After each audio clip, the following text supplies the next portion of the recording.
Halo semuanya, di sini aku akan membahas mengenai materi peluang. Dalam peluang terdiri dari kaidah pencacahan. Kaidah pencacahan merupakan aturan untuk menghitung banyaknya suatu objek-objek tanpa harus merinci semua kemungkinan susunannya. Dalam kaidah pencacahan terbagi menjadi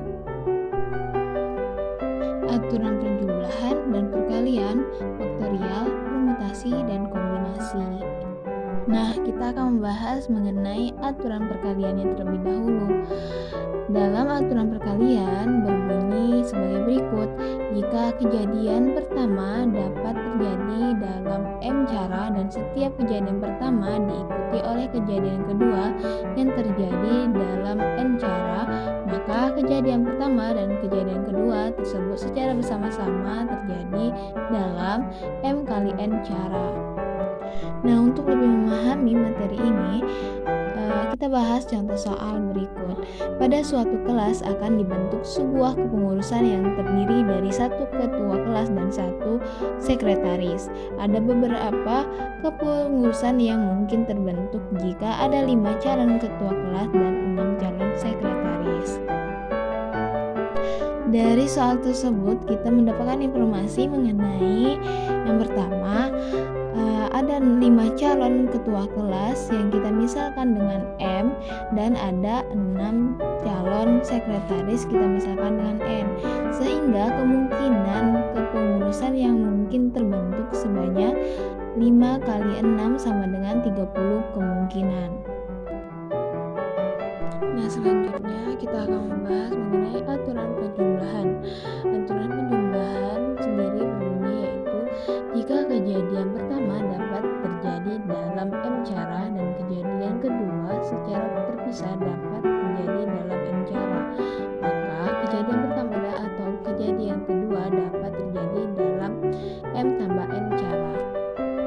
Agar kalian lebih memahami, kita akan membahas satu contoh soal berikut ini. Di dalam kantong terdapat 10 kelereng berwarna merah, 7 kelereng berwarna hijau, 5 kelereng berwarna kuning, dan 3 kelereng berwarna biru.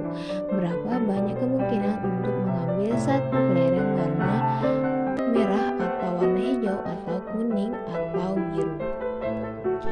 Nah, dari soal itu kita dapat mengambil keputusan, yaitu pertama, kejadian pertama mengambil satu kelereng merah dapat terjadi dengan 10 cara. Kedua, mengambil satu kelereng hijau dapat terjadi dengan 7 cara. Ketiga, mengambil satu kelereng kuning dapat terjadi 5 cara. Dan yang keempat, mengambil satu kelereng biru dapat terjadi dengan 3 cara.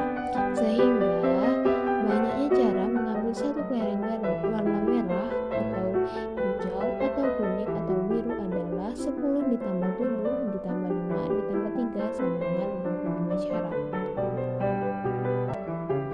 Nah, materi selanjutnya yaitu notasi faktorial. Notasi faktorial sendiri didefinisikan untuk suatu N bilangan asli. N faktorial didefinisikan sebagai N faktorial sama dengan 1 kali 2 kali 3 kali titik kali N kurang 1 dikali N. Hal yang perlu diketahui yaitu 0 faktorial sama dengan 1 karena dari percobaan dan kesepakatan. Lalu 1 faktorial sama dengan 1 yaitu dari kesepakatan sendiri. Lalu ada 2 faktorial sama dengan 1 kali 2 kali atau 2 dikali 1 faktorial sama dengan 2. Secara umum dapat ditulis N faktorial sama dengan N dikali N kurang 1 faktorial.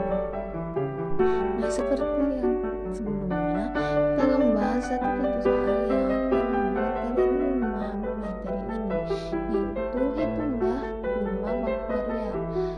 Nah, kita tahu sendiri yaitu 5 faktorial sendiri adalah 5 kali 4 dikali 3 kali 2 kali 1 sama dengan 120.